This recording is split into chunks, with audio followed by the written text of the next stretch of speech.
The decision for Mill Creek was to move to Mill Creek was quite easy, actually. I was looking in the Tri-Cities area.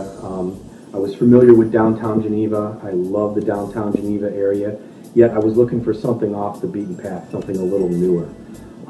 The proximity of Mill Creek to downtown Geneva really attracted me. And then when you look at everything else, from all the open area to the two golf courses. We just moved here a month ago and the weather's getting warmer. We're already looking forward to using the community pool for Mill Creek. And even the first week that we moved in, the neighbors were gracious enough to come over and introduce themselves, bring us housewarming gifts. The whole area is a huge part of the city of Geneva. This area was referred to me by several people. I took a long time in deciding where I was going to wind up.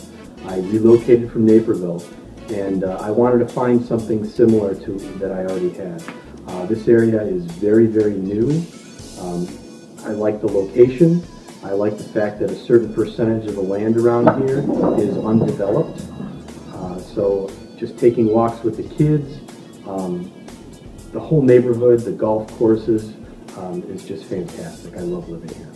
Choosing Shodine as a builder was quite easy, actually. They have a great portfolio of different homes that were available, and actually the home that I purchased was a former model home, so it had all the upgrades and just the overall quality, location, everything was fantastic. In addition to the model home, I also had them finish the basement for me. Just going through the process of finishing the basement, from picking out the carpet to the design to working with the electricians and the carpenters was very easy. The staff in the sales center was very good as far as communicating back and forth for certain deadlines and whatnot. And it was just an overall great experience.